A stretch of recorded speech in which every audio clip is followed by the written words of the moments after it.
Deuil et mélancolie de Sigmund Freud. C'est en 1915, au moment même où ses deux fils sont partis au front, que Freud écrit cet essai, page 11. La préface de Laurie Lofer contextualise les mots du psychanalyste afin de rendre compte de l'influence de la guerre sur l'individu. Le rapport à l'objet aimé entraîne chez Freud, à travers ses deux fils partis à la guerre, une tension incessante qui le pousse à se pencher sur la mort, page 11. La mélancolie, nous dit Freud, a ce pouvoir d'étourdir le moi, de le dévaloriser et de l'inhiber, page 16. C'est à ce point de fléchissement, nous dit la philosophe française Simone Veil, que l'être est enfin disponible à la vérité. Le moi a été modelé par l'objet au point que lorsque celui-ci vient à disparaître, son ombre plane sur le moi pour l'obscurcir, page 16. Le moi se soumet alors à ce souvenir dont la persistance l'entraîne dans une profonde dépréciation. C'est la mélancolie, c'est le refus de la mort de l'objet aimé. Ce dernier, tant qu'il est vivant, valorise le moi narcissique, l'être personne selon Platon ou la partie médiocre selon Simone Veil. Et ce moi narcissique, ne voulant pas mourir, s'attache irrésistiblement à l'objet perdu. Le lien avec le narcissisme est donc fort et persistant. Le souvenir de l'objet perdu agit comme une piqûre de rappel de sa propre solitude. Narcissisme et mort se rejoignent, page 24. L'humilité s'acquiert souvent par l'expérience continuelle de la mort à travers la perte de petites choses. Les ombres des objets perdus sont tombées sur le moi avec une telle fréquence que le moi narcissique a fini par fléchir et lâcher prise. L'âme ne s'attache plus aussi aisément aux autres et aux choses. Le détachement forcé pousse alors l'être dans un délire de petitesse et dans un désintérêt pour le monde extérieur, page 26. C'est le retour du réel. L'être alors s'inhibe des forces positives tout en portant sur lui un regard improductif et stérile qui limite le moi. Page 46. Ceci peut être résumé dans cette seule sentence de l'imitation de Jésus-Christ. De vous-même, vous tendez toujours au néant. Un rien vous ébranle, un rien vous abat, un rien vous trouble et vous décourage. Qu'avez-vous donc dont vous puissiez vous glorifier ? Et que de motifs au contraire pour vous mépriser vous-même, car vous êtes beaucoup plus infirme que vous ne sauriez le comprendre. Si la mort, selon Freud, n'est pas représentable pour l'inconscient, pour Françoise Dolto, la mort n'existe effectivement pas pour l'inconscient. Aussi, le deuil demeure pour la psychanalyse une énigme où l'objet perdu qui est conservé dans le psychisme surinvestit l'intimité de l'être.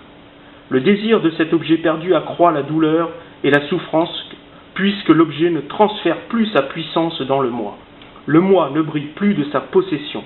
Voyez le vacancier qui se pâme au soleil pour se dorer la peau. Quand intervient un groupe de nuages qui le prive des rayons du soleil, il se sent nu et s'agace de cette situation. Il en est de même des objets sur qui on a transféré nos désirs. Ils sont comme le soleil pour le vacancier. S'ils viennent à nous être ôtés, on perd ce transfert de puissance, en proportion du désir affecté. Ainsi, quand l'objet vient à disparaître entièrement, sa perte l'ayant rendu inatteignable, il nous faut trouver un substitut d'où l'on puisse récupérer cette puissance d'illumination. Les lampes UV, par exemple, sont ce substitut qui, le temps de l'hiver, compense l'absence d'ensoleillement. Mais selon la valeur de l'objet aimé perdu, il n'est toutefois pas possible de compenser la perte sans provoquer un désastre. L'exemple de la créature du docteur Frankenstein est la démonstration de cette accroche si forte à l'objet désiré, sa créature étant la représentation de son refus de la mort. Pour mieux réaliser cette perte, il faut regarder du côté de l'auteur, Mary Shelley. Ayant perdu 3 enfants en bas âge, elle va être empreinte d'un désir de renaissance, de recommencement et de renouveau qu'elle incarnera dans sa créature dont le roman sera publié en 1818, soit 3 ans après la mort de son premier enfant né prématurément. C'est donc au lac Léman qu'elle enfantera son œuvre la plus connue. Tout naturellement et inconsciemment, le lac est cette résurgence du placenta d'où sortira sa créature. Ce monstre vivant n'est que l'image de la mort en mouvement et l'impression tenace que la vie est monstrueuse. La perte de son premier-né en 1815 et celle en 1818 et 1819 de ses 2 autres enfants viendront confirmer la chose. La perte abolit la réalité et enferme l'individu dans une psychose hallucinatoire qui ne rend plus reconnaissable le réel. La possibilité pour Mary Shelley de ramener à la vie un cadavre provient de la ferme volonté de rendre la vie au petit corps éteint de sa fille. Retenir l'image de l'objet perdu et la fixer si fortement dans la psyché retarde le détachement nécessaire à la guérison. Le réel est l'inlassable expression de la mort en devenir. Le refus de ce réel, c'est le refus de la mort. Il faut donc savoir dire adieu, et ne pas savoir le dire, c'est ne pas faire confiance à Dieu lui-même. Adieu est donc l'expression laïque de la finalité chrétienne par laquelle on constate la disparition d'une personne ou d'une chose. Plus précisément, c'est la forme contractée de l'expression d'ancien français « Adieu vos commandes », ce qui veut dire « je te recommande à Dieu ». À ce propos, en français, le mot deuil contient le mot Dieu.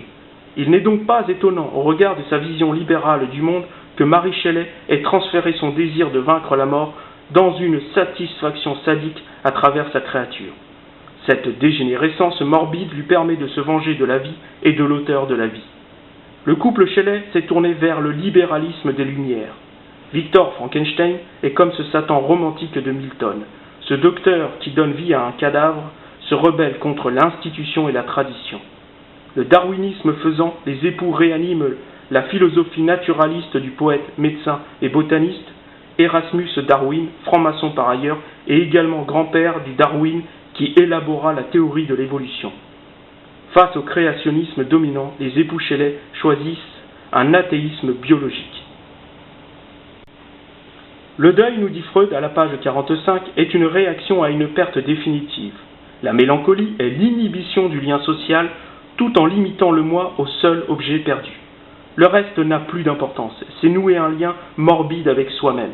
La mélancolie est donc une défaite psychologique qui annihile l'instinct de survie, mais qui en parallèle nous rend la connaissance de soi accessible. Page 51.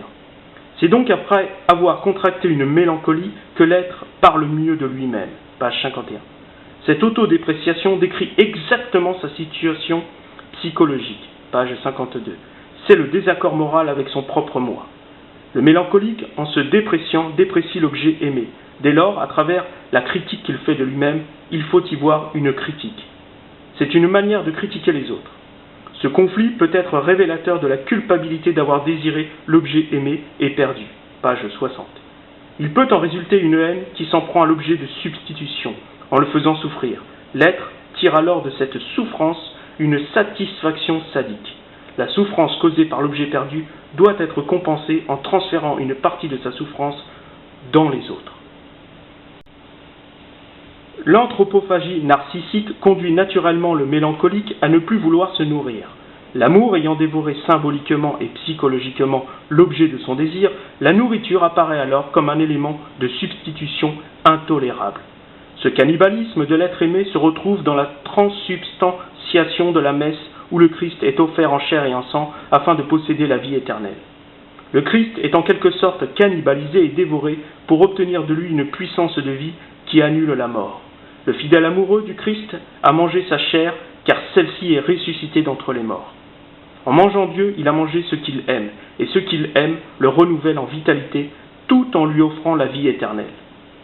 De même, le vampire, en buvant le sang de sa victime, aspire la vie qui est en elle.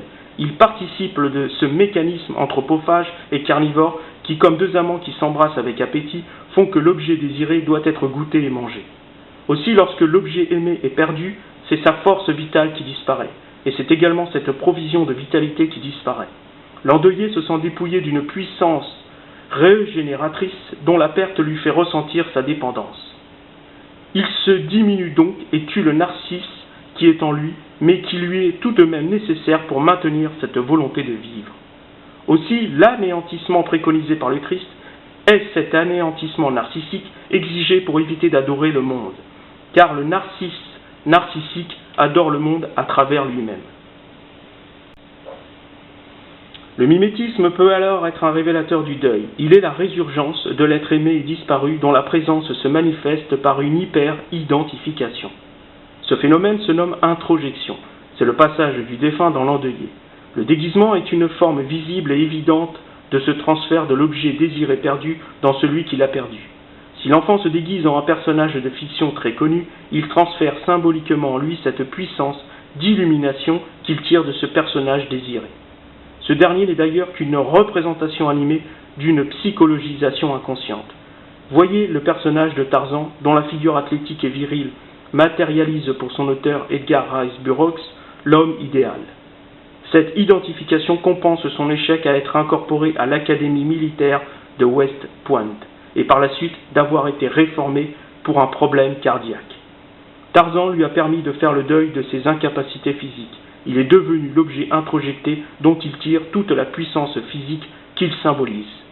Ainsi, le moi de l'auteur de Tarzan peut jouir de la satisfaction de s'estimer meilleur et non plus en échec d'une institution militaire prestigieuse. Nous approfondirons donc dans une prochaine fiche de lecture avec l'ouvrage de Sándor Ferenczi, Transfert et introjection. Le processus qui consiste à intérioriser ce qui est extérieur à soi pour se l'approprier. Nous verrons plus amplement quelle est la place de ce phénomène appelé introjection. L'identification, le mimétisme sont des mécanismes de transfert de l'autre ou de la chose en soi. Par exemple, le fait de manger ce qui a été préparé par un autre peut traduire un désir de cet autre. De même, comme nous venons de le voir, Freud relaiera l'introjection pour expliquer le phénomène du transfert de l'objet perdu dans l'endeuillé, afin que celui-ci ne le perde pas tout à fait. Il continue ainsi à vivre en lui.